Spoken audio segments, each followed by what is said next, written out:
It is, let's say, 2:14 a.m. Mhm. The house is completely dark, the street outside is dead quiet, but inside your head you are currently litigating a conversation you had in the office break room on Tuesday afternoon. Which is just the worst feeling. It's agonizing. You're running through branching dialogue trees, cataloging micro-expressions, and analyzing tone with the computing power of, like, a NASA mainframe calculating a shuttle reentry. Right. And all of this is happening because a coworker looked at a project timeline and said, sure, sounds fine. Hey, sounds It's fine. just those two words. Why does your brain do this? Why does it weaponize a completely mundane interaction and turn it into a high-stakes crisis while you are literally just trying to sleep? It's a great question. Welcome to the Deep Dive. We are entirely focused today on a fascinating piece of source material from the SolveHera Mind Collection titled The Overthinking Reset Guide. But let's establish our ground rules right now. We are not here to offer you a hollow, pastel-colored graphic telling you to just let it go. Absolutely not. We are completely bypassing the toxic positivity today. Thank goodness. Because telling an overactive mind to just, focus on the good is not only ineffective, it's actually counterproductive. Yeah, It layers guilt on top of the exhaustion you're already experiencing. it really does. I mean, you end up failing at being calm, which just gives you one more thing to overthink. Exactly. So our mission today is to fundamentally deconstruct the architecture of chronic mental loops. We want to take the engine apart so you can see how it works, understand why it's running so hot, and figure out how to interrupt it without a single shred of self-judgment. That absence of self-judgment is, it's the absolute bedrock of this entire guide. Right. The central thesis we are working with today is this: if you are trapped in these cognitive loops, you are not broken. That's so important to hear. It is. You don't have a defective personality. Right. Overthinking is not a failure of willpower.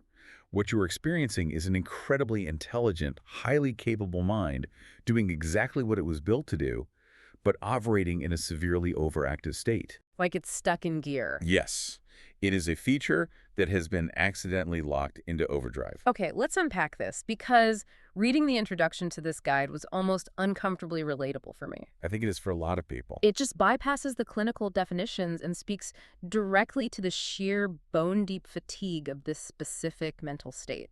Like the absolute exhaustion of replaying a 5-minute interaction from 3 days ago. Yeah. We're trying to construct a perfect, impenetrable plan for a social event that is still, 2 weeks away. Right. It's exhausting. So by the end of this deep dive, the goal is for you to stop viewing your overactive mind as an enemy that is sabotaging your life, and to start seeing it for what it actually is, which is a fiercely loyal, incredibly processing-heavy, but deeply misguided protector. To get to that point of understanding, we have to start by looking at the physical and emotional reality of the problem. Right, the actual day-to-day experience. Exactly. We need to map exactly what this specific brand of mental exhaustion looks like in your life, because the fatigue the guide describes is very distinct.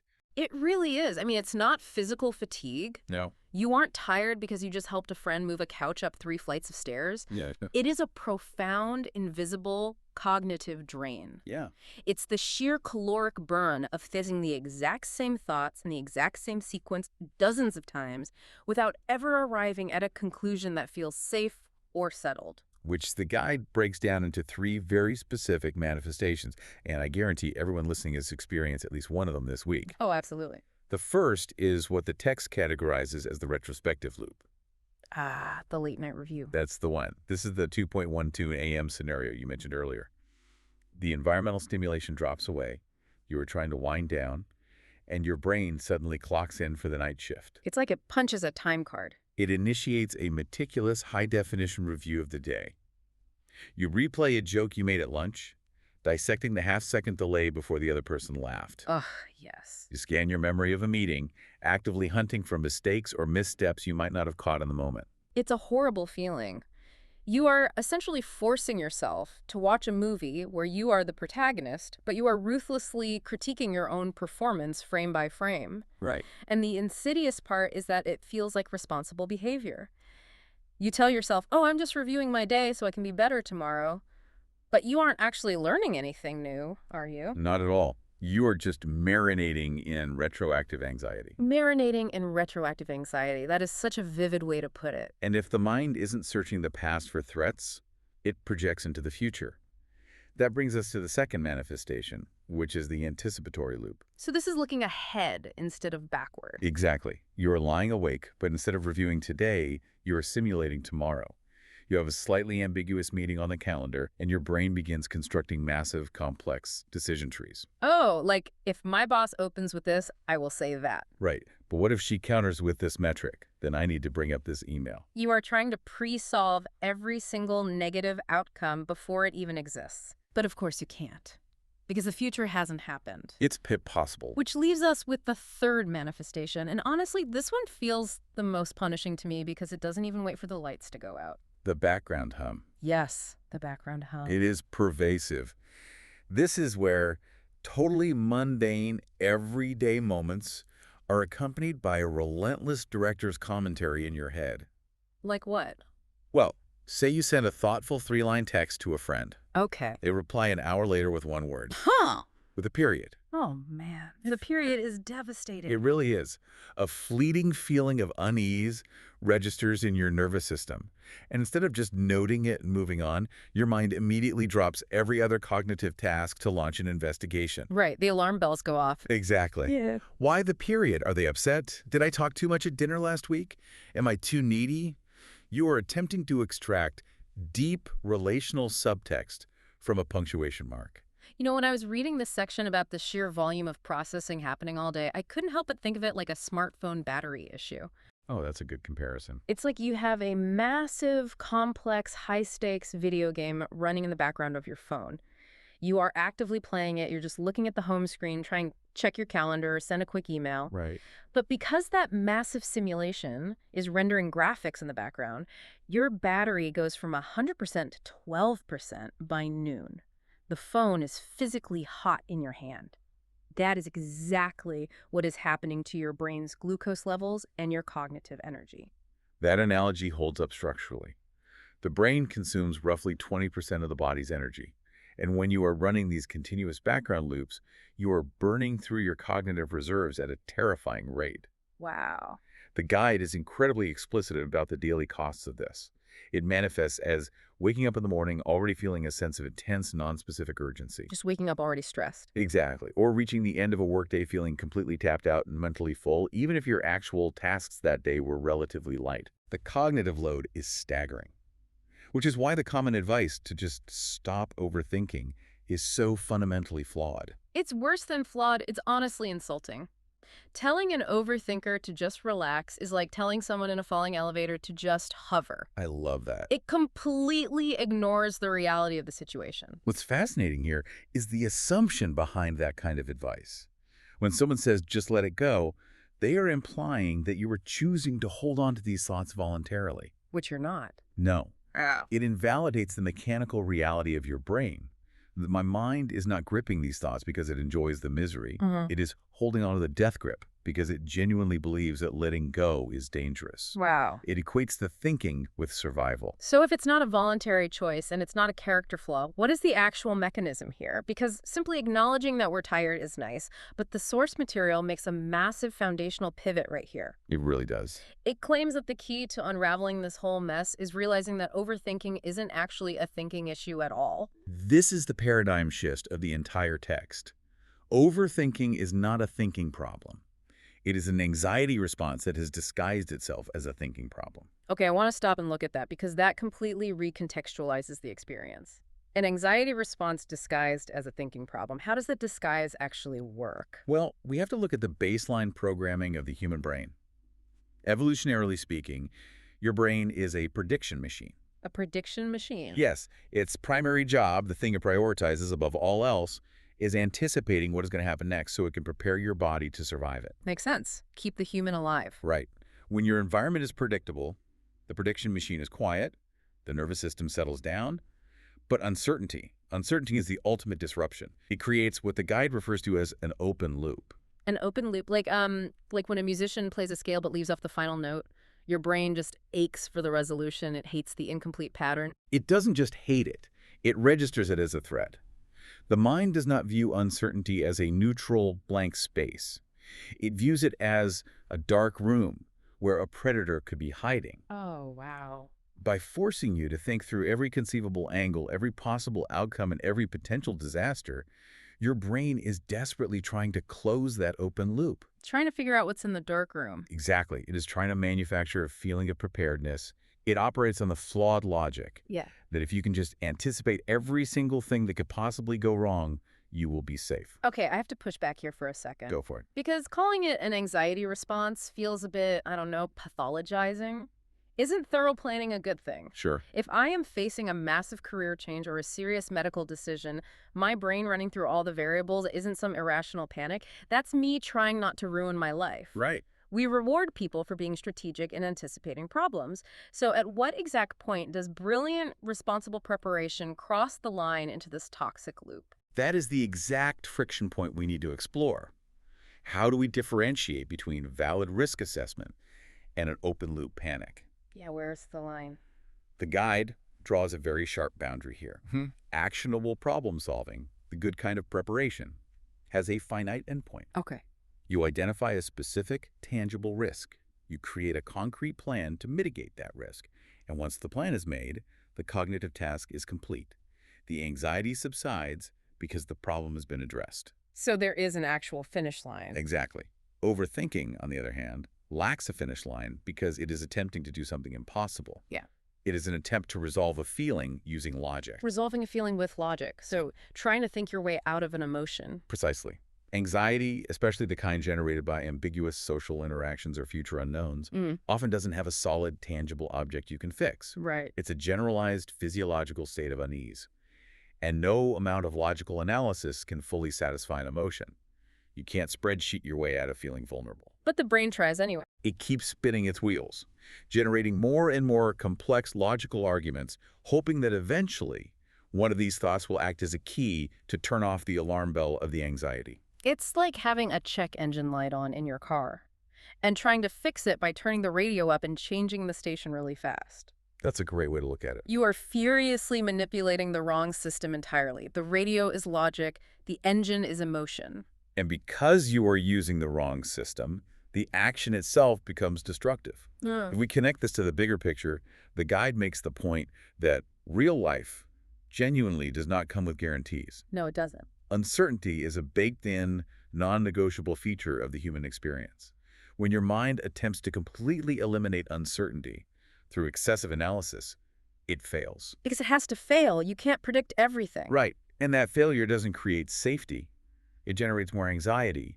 The brain realizes, hey, I've thought about this for 3 hours and I still don't feel safe. The threat must be even bigger than I realized. I need to think harder. Oh, so it just doubles down.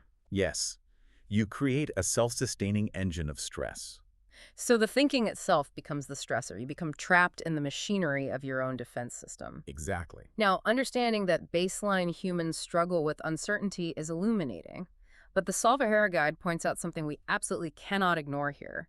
This cognitive burden doesn't fall on everyone equally, does it? No, it doesn't. The guide dives deeply into a demographic reality regarding who carries the heaviest load of this specific type of overthinking. It does. The text explicitly addresses the research showing that women, on average, engage in rumination significantly more than men. Right.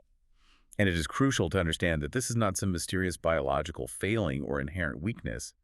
The guide traces this directly back to socialization and behavioral conditioning. Yeah, the text mentions that women are actively trained from a very young age to read rooms, to anticipate the emotional needs of others, and to constantly monitor and manage how they are being perceived. Let's look at the mechanics of reading a room. It sounds like this soft, almost magical intuition, but neurologically, it is a highly demanding computational task. That's a lot of data. A massive amount of data. Yeah. It requires continuous, low-level scanning of your environment. You are evaluating facial microexpressions, shifts in body language, tonal fluctuations, and relational subtext. It's exhausting just listing it out. You are essentially running a perpetual background program, assessing the emotional baseline of everyone in your vicinity to ensure harmony and safety. It is an incredibly high-level social intelligence skill. But the guide argues that when this high-level skill becomes the default operating system, it mutates. It goes from being a useful tool to a state of habitual hypervigilance. You just can't turn the scanner off. Because society tells you that turning it off is dangerous. Right. And then, as the guide outlines, you layer modern pressures on top of this baseline hypervigilance. You have the demands of career progression, Yeah. shifting relationship timelines, the invisible mental load of household management, intense societal scrutiny regarding appearance and aging, and economic instability. It's just piling on. You are carrying a massive cognitive payload, but the social expectation is that you must carry it effortlessly. You are handed a flaming juggling act, and society says, hey, make sure you keep all these in the air, but also make sure you look perfectly relaxed. And by the way, make sure nobody around you drops their flaming torches either. That's exactly the expectation. No wonder the system crashes. And this pressure cooker creates one of the most painful behavioral loops described in the text, which is the reassurance trap. The reassurance trap is a direct consequence of this hyper-attuned, socially anxious state. When the internal alarm is ringing and the open loop feels unbearable, the immediate instinct is to seek external validation. You text a friend and ask, was I too harsh in that meeting? Or you ask your partner, are we okay? Are you mad at me? And honestly, why is that a trap? Seeking feedback seems healthy. You get an outside perspective. They say, no, you were fine, and you feel better. Well, you do feel better, momentarily. Right. The person provides the reassurance, and you get a temporary hit of relief. The alarm bell quiets down. But the trap lies in the underlying mechanism, which operates almost identically to a substance addiction. Addiction. Really? Yes. The external reassurance acts as a quick fix for the symptom, but it completely bypasses the root cause, which is your internal intolerance for uncertainty. Ah. So because you didn't actually process the uncertainty yourself, the relief is incredibly brittle. Exactly. The relief fades, the original trigger is still unresolved internally, and the loop restarts. But now your brain has learned a shortcut. When I feel anxious, I just need to ask someone else to tell me I'm okay. Oh, wow. And just like building a tolerance to a chemical substance, the threshold for what constitutes enough reassurance begins to rise. This is where it gets dark. Last month, your partner saying you did great gave you peace of mind for 2 days. This month, they say you did great, and your brain says, but did they mean it? They looked distracted when they said it. I better ask them again. The same dose doesn't work anymore. Over time, external reassurance becomes completely ineffective. No amount of validation can fill the void because the core issue is an internal deficit of self-trust. That is so true. By constantly outsourcing your emotional regulation to other people, you systematically erode your belief in your own judgment. You become reliant on others to tell you what reality is. That is a terrifying erosion of self. And the guide connects this reliance on external validation directly to perfectionism and attachment. It does. It explicitly states that this kind of overthinking isn't vanity. It's not being self-absorbed. It is rooted in a deep, often unconscious belief that if you can just be flawless, if you can just be thorough enough, you will build an impenetrable shield against criticism, abandonment, or failure. To understand the perfectionism link, we have to look at attachment theory. The text explores how relational loops, the obsessive, did I say the wrong thing, or are they pulling away from me, are frequently tied to early developmental experiences of connection. Like childhood experiences. Yes, or past significant relationships.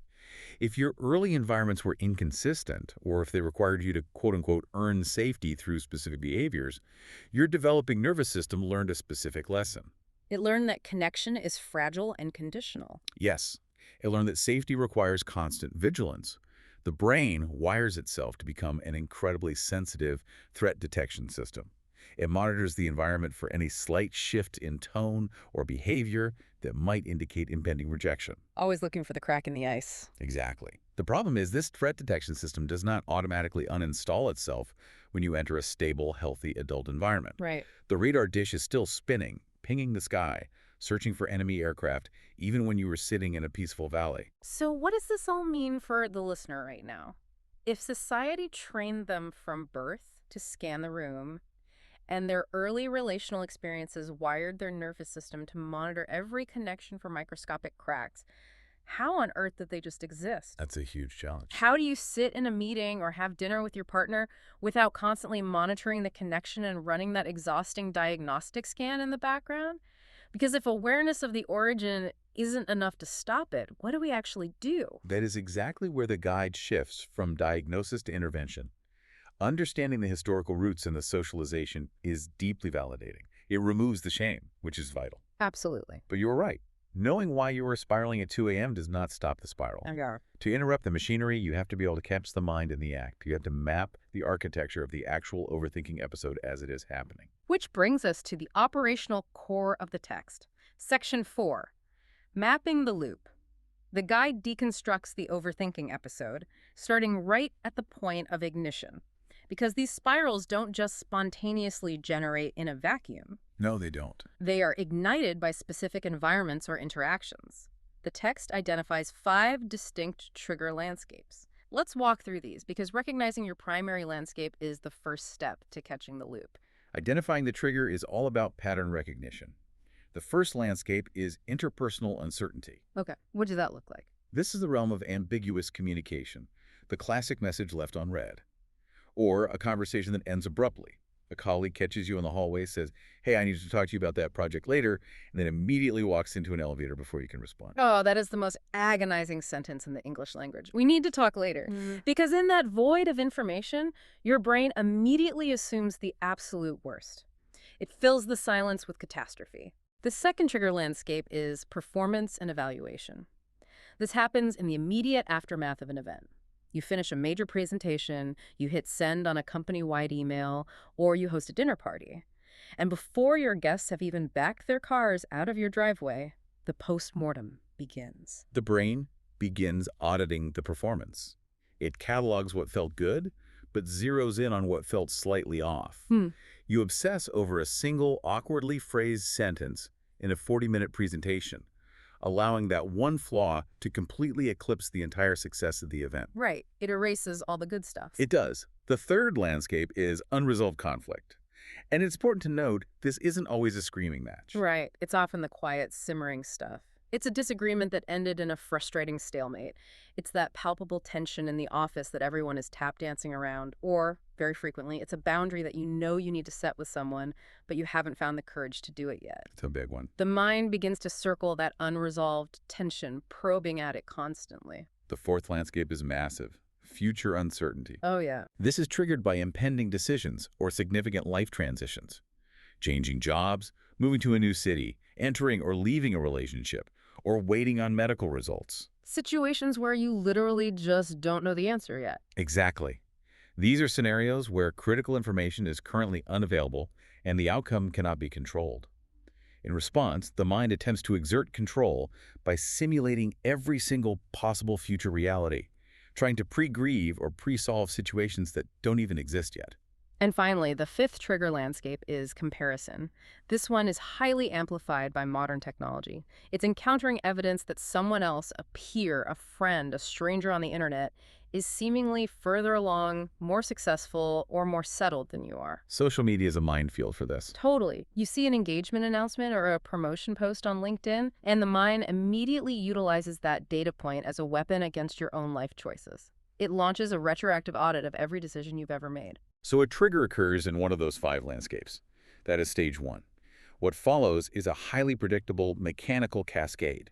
The guide breaks down the architecture of the spiral into a 7-stage loop structure. Okay, walk us through the stages. Once stage 1, the trigger, happens, the brain rapidly moves to stage 2, identifying a threat. The mind flags the ambiguous text or the upcoming meeting not just as information, but as a potential danger to your social standing, your security, or your identity. And once the threat is declared, the alarms go off, leading to stage 3. The analysis begins. Right. The rehearsing, the replaying, the drafting of mental arguments. But here is the trapdoor. Here is where the machinery turns against you. Stage 4. The analysis does not produce a neat, tidy answer. Instead, the analysis generates more questions. This is a critical point of failure in the system. The logical analysis creates a hydra. You cut off one question and 2 more grow in its place. Like mythic monsters in your head. You try to resolve why your friend seemed quiet, and in doing so, you remember a comment they made 3 weeks ago, which opens an entirely new avenue of anxious investigation. It's exactly like the algorithm on a terrible social media platform. You stop and look at one anxious negative thought for a few seconds, and the algorithm of your own brain says, oh, you're engaging with anxiety. Yeah. You're interested in catastrophe. Great. Here is a continuous, infinite feed of related anxious thoughts. Look at all this content. That is exactly how the neural pathways function. Increased engagement signals importance, which drives you directly into stage 5. Anxiety increases. Because you're consuming all this terrible mental content. Right. Because you are consuming a feed of catastrophic thoughts, your physiological arousal spikes, you feel worse. And ironically, This increased anxiety drives a desperate need for more thinking to try and resolve the new, heightened level of distress. It's a closed-loop feedback system. Which pushes you to the breaking point, stage 6. The search for temporary relief. This is the exhaustion phase. You finally text your friend to ask if they're mad, falling into the reassurance trap. Yep. Or you completely dissociate and doom scroll on your phone for 3 hours just to drown out your own inner monologue. Yeah. Or your brain simply runs out of glucose and you pass out from sheer fatigue. But the relief is entirely structural, not actual, because we arrive at the tragic finale, stage 7. The loop restarts the exact second the original trigger returns, or a new piece of ambiguous information is introduced. So tomorrow morning. You wake up the next morning, remember the unresolved conflict, and you drop right back into stage 1. It is a miserable cycle, but the guide is very clear about where the intervention must happen. If we can't always control the triggers, how do we stop the cascade? The intervention relies heavily on the physical body, because one of the most reliable ways to realize you are entering stage 3 or 4 isn't through your conscious thoughts at all. It is through your somatic markers. Yes. The mind and the body are not separate entities. They are a continuous system. And your body often recognizes that you are in a cognitive loop long before your conscious mind realizes it. The text focuses intensely on this. When you are overthinking, your brain perceives a threat. It doesn't matter that the threat is a conceptual problem about an email and not a physical tiger in the room.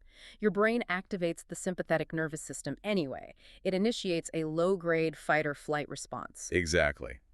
The cognitive load of the mental loop triggers a physiological cascade. Adrenaline and cortisol are released. Blood flow is slightly redirected. And this creates highly specific physical signals. The guide lists them out. What are the main ones to look out for? The most common is localized tension. You might suddenly realize your jaw is clenched so tightly your teeth ache, or your shoulders have migrated up toward your ears. Or changes in respiration. You catch yourself taking incredibly shallow, rapid breaths from the top of your chest, or you realize you've been subconsciously holding your breath while reading an email. Holding your breath is a huge indicator. There's also this low-level vibrating restlessness. You are sitting at your desk, but your leg is bouncing, or you feel this physical need to pace around the room even though you have nowhere to go. And then there is the paradoxical physical state that chronic overthinkers know intimately. The feeling of being wired but tired. Oh, I know that feeling well. Your physical body is utterly depleted. Your muscles are heavy, your eyes burn, you want nothing more than to sleep. But your central nervous system is vibrating at a high frequency. The engine is redlining while the gas tank is empty. It's awful. But the guide frames these physical symptoms not as punishments, but as early warning systems. The jaw tension or the shallow breath is an alarm bell. When you feel it, you can use the body's signal to intercept the mind. You can pause and ask, wait, why is my jaw clenched? Am I in a loop? What open question is my brain currently trying to force closed? Using the body to diagnose the mind is a highly effective intercept strategy. And it is a necessary strategy, because if we fail to interrupt these loops, the compounding daily costs are severe. The guide is unflinching in detailing what this takes from you. It costs you your presence. You are physically sitting at the dinner table with your family, but mentally you are trapped in a boardroom from a week ago fighting a ghost. Yes. It costs you your decision-making confidence, because when you analyze every choice from 50 angles, you lose the ability to trust your own gut. It destroys your sleep architecture, and perhaps most tragically, it consumes your creative capacity. All of your mental RAM, your imagination, your problem-solving ability is being entirely utilized to run a worry simulation. There is nothing left over for actual living. It erodes your baseline sense of safety in the world. So we have the architecture of the loop, we know the triggers, the stages, and the physical symptoms. What is the next step? Right, how do we fix it? The instinct is to immediately try to fix it, to implement a hack. But the guide pumps the brakes here. Before we get to the active intervention framework, it asks us to enter Section 5, the reflection phase. And it sets a very strict parameter for this phase. It must be done with zero self-judgment. The text calls these reflection questions invitations, not assignments. You aren't being graded. You are simply acting as a neutral observer of your own internal machinery. The reflection is categorized into 4 areas of inquiry. The first is understanding patterns. This is about data collection. When do the loops reliably arrive? Is it always Sunday night? Is it immediately after interacting with a specific family member? What is the exact physical sensation right before the loop starts? The second category is exploring roots. This asks you to look backward, not to blame anyone, but to understand your programming. Where did you first learn that thinking things through with microscopic precision was the only way to stay safe? When did you first realize that anticipating someone else's mood could protect you from their anger? The third category is understanding cost. This asks you to look honestly at what the overthinking is crowding out of your life. If you had the 15 hours a week back that you currently spend ruminating, what would you actually do with that time? What joy or connection is being sacrificed to maintain the worry simulation? But the fourth category, imagining something different, contains a question that I honestly had to put the text down and just stare at the wall for a minute after reading. It is so incisive. It pierces right through the intellectualization of the problem. The question is this: is there a part of you that is actually afraid of what you might feel if you stopped thinking so much? Wow. Just let that sit for a second. The guide is suggesting that the frantic, exhausting mental activity of overthinking might actually be serving as a shield. It is armor. This raises what might be the most important psychological question in the entire guide. We talk about overthinking as a burden, but we rarely acknowledge its function as a tool of emotional avoidance. If you are deeply obsessively busy agonizing over the strategic nuances of a text message, or plotting out a 10-step contingency plan for a work project, your mind is entirely occupied. Meaning there's no room left to feel anything else. Precisely. The frantic cognitive activity generates a lot of anxiety, yes, but it is a surface-level manageable anxiety. What it protects you from is the deep, raw, terrifying vulnerabilities underneath. The bigger feelings. Yes. If you stop the frantic thinking, what fills the silence? Is there an underlying grief you haven't processed? A profound loneliness? A deep-seated fear of your own inadequacy? Overthinking keeps you safely hovering above those tectonic emotional plates. You don't have to risk the vulnerability of true rejection if you're busy analyzing the mechanics of it. It is a brilliant, highly effective defense mechanism until the weight of the armor starts crushing the person wearing it. So reflection gives us this incredible, somewhat intimidating awareness. We see the mechanics, we recognize the roots, we understand that it's a shield. But awareness in a vacuum is just terrifying. It is. If I'm spiraling at 2 a.m., knowing why I'm spiraling doesn't stop my heart from racing. I need practical, mechanical interventions. How do we practically untangle the knot when we are in the middle of a spiral? This brings us to the operational climax of the guide, Section 6, the calm framework for change. And again, the text explicitly warns the reader, this framework is not about gaslighting yourself into a state of fake, performative calm. You are not repeating mantras to force yourself to feel happy. These 7 practices are designed to work mechanically with the mind as it actually operates, not against it. Let's dissect these 7 practices meticulously because this is the toolkit. Practice 1 is incredibly simple, but structurally profound.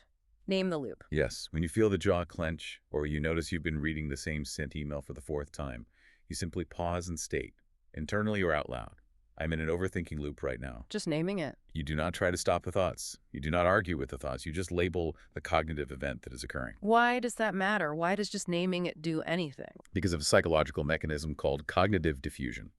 When you are fully absorbed in overthinking, you are fused with the thoughts. You believe the thoughts are objective reality.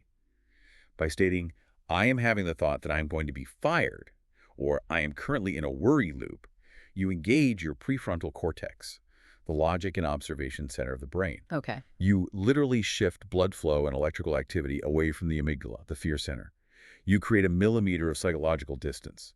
You are no longer the storm, you are the meteorologist observing the storm. It's a neurological gear shift. Yeah. I'm having the thought that instead of this thought is the absolute truth.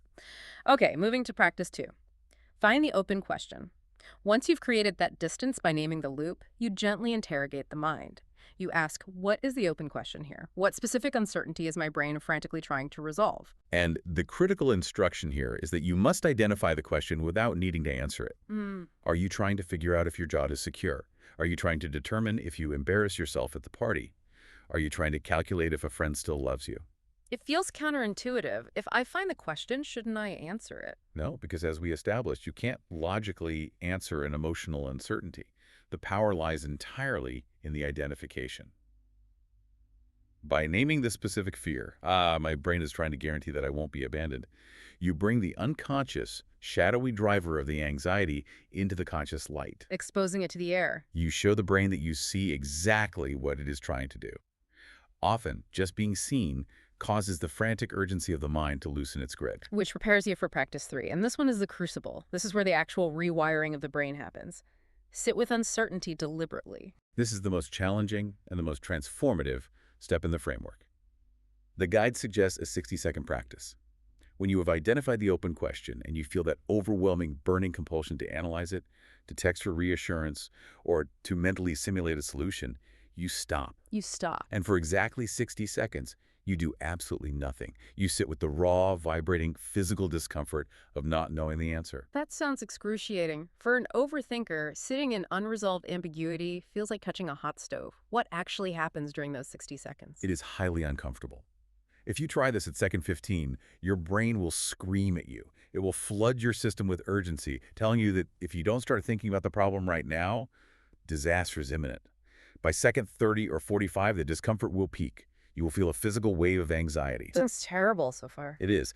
But if you hold the line, if you refuse to engage the analytical machinery, something remarkable happens around second 60. The wave breaks. The wave breaks. Emotion, even intense panic, operates on a bell curve. It rises, it peaks, and then it naturally biologically softens and recedes. The nervous system cannot maintain peak arousal indefinitely. The problem is, chronic overthinkers never let the wave crash. Because they interrupt it. Exactly. The moment the discomfort rises, they flee into the mental simulation. They use thinking to interrupt the emotional processing. By sitting still for 60 seconds, you allow the emotion to process. More importantly, you provide undeniable empirical evidence to your nervous system that uncertainty feels bad, but it is not lethal. You survive the 60 seconds of not knowing. You are building a tolerance to ambiguity. You are training the muscle.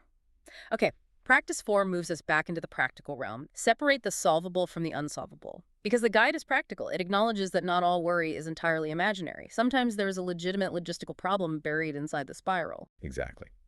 The triage question here is there a concrete physical action I can take in the next 10 minutes that would actually move this forward?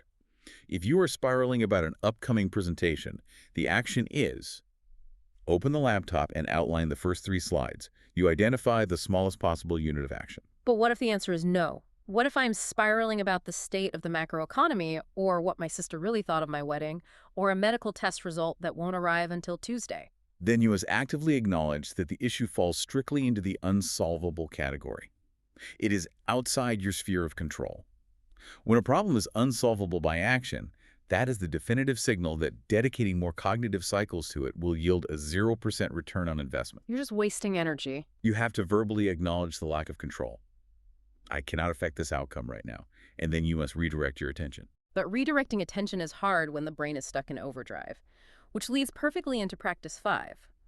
Work with the body, not against it.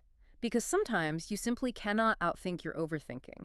Your brain is running too hot, the cognitive loops are too tight, and trying to use logic to calm down is like trying to put out a fire with a blowtorch. When the physiological arousal of anxiety is high, when cortisol is flooding the system, your brain is locked in a state that makes rational thought nearly impossible. You cannot negotiate with a nervous system that believes it is under physical attack. You have to break the physiological state first. And the guide is very clear that this is not about distraction. You aren't turning on a YouTube video to numb out. You are using a physical hardware intervention to force a software reboot. It's like hitting Control-Alt-Delete on a frozen computer. That is a perfect systemic metaphor.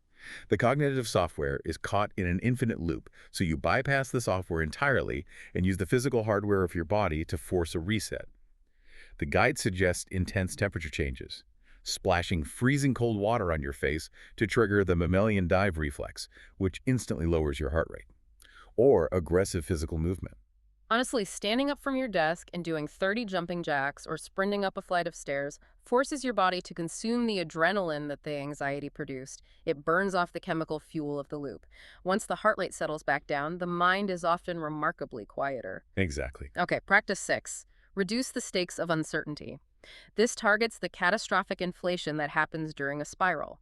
Underneath almost every chronic worry loop is a hidden, unquestioned belief that if things go wrong, the result won't just be inconvenient, it will be completely apocalyptic. Catastrophizing is the hallmark of the overactive prediction machine. It inflates the stakes of a missed deadline or an awkward social encounter to life or death survival levels. The brain reacts as if you were about to be exiled from the tribe and left to starve. Right. The practice here is to introduce proportion. You ask yourself, with brutal, grounded honesty, what is the actual realistic worst-case scenario here? Not the comic book disaster, but the boring, realistic worst outcome. And could I survive it? If I miss this project deadline, will my boss fire me on the spot? Will I lose my house and will I have to live in the woods? Probably not. The realistic worst case is my boss will be highly annoyed. We will have an uncomfortable conversation. I will have to apologize and work late on Friday to fix it. My ego will be bruised. Precisely. The realistic worst-case scenario is almost always deeply inconvenient, highly uncomfortable, and totally survivable. By naming the real stakes, rather than fighting the chemically inflated imaginary stakes, you drain the desperate, panicked urgency out of the mental loop. You remind the brain that you have the capacity to handle discomfort. Which brings us to the final step in the framework. Practice 7. Build moments of genuine mental rest. And I really want to emphasize this for everyone listening right now. What constitutes actual, genuine mental rest for you? Because the guide draws a razor-sharp, vital distinction here. This is so important. A mind that runs this hot, that processes this much data all day long, requires profound maintenance, and collapsing onto the couch, putting on a true crime documentary, and simultaneously doom-scrolling through social media on your phone, that is not rest. That is the illusion of rest. It feels like rest because your physical body is immobilized on the couch. But cognitively, neurologically, your brain is still sprinting on a treadmill. It is processing thousands of micro-inputs, rapidly switching contexts, analyzing audio and visual data. The engine is still redlining. So what is genuine rest? Genuine mental rest is defined as a state where the cognitive input drops drastically and thinking naturally slows down of its own accord. The text gives examples. It's spending time in nature without headphones. It's engaging in slow, repetitive physical movement. It's a tactile, low-stakes creative practice like knitting, working with clay, or gardening. Or it is simply the radical act of sitting in a moderately quiet room, staring out a window with absolutely zero screens. It is allowing the brain to switch from the focused, analytical, task-positive network to the default mode network. The guide stresses that for someone with an overactive mind, these periods of low-stimulation rest are not luxuries or treats. They are critical, mandatory, systemic maintenance. You have to do it. You cannot run a high-performance engine continuously without eventually blowing a gasket. You have to take the car off the track and let the engine cool down. Implementing this framework, naming the loop, sitting with uncertainty, grounding the body, it is a lifelong practice. You will get it right. You will forget. You will get caught in a massive spiral next Tuesday, and then you will remember to try again. But as we reach the end of this deep dive, the most transformative part of the SolveHera guide isn't the mechanics of the framework. It is the destination it leads you to. Section 7, reframing the narrative. This is where the text brings all the psychological and physiological threads together, and it delivers a profoundly validating final assessment of who the overthinker actually is. It flips the entire script. It dismantles the narrative of the broken mind. The closing philosophy of the guide is that these agonizing loops were never your enemy. Your brain wasn't attacking you, and it wasn't malfunctioning. The overthinking was a desperate, overcautious, fiercely protective attempt to keep you safe in a world that, quite frankly, often feels entirely unsafe. It was an attempt to anticipate pain so you could avoid it. And the guide highlights a beautiful, undeniable truth. The very mechanism that causes you so much distress is deeply intertwined with your greatest strengths. This part is amazing.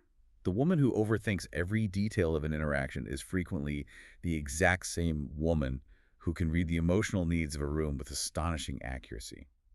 She's the woman who is profoundly empathetic, deeply attuned to others, and highly intelligent in her foresight. The overthinking coexists with genuine intelligence. The hypervigilance is the shatter side of profound empathy.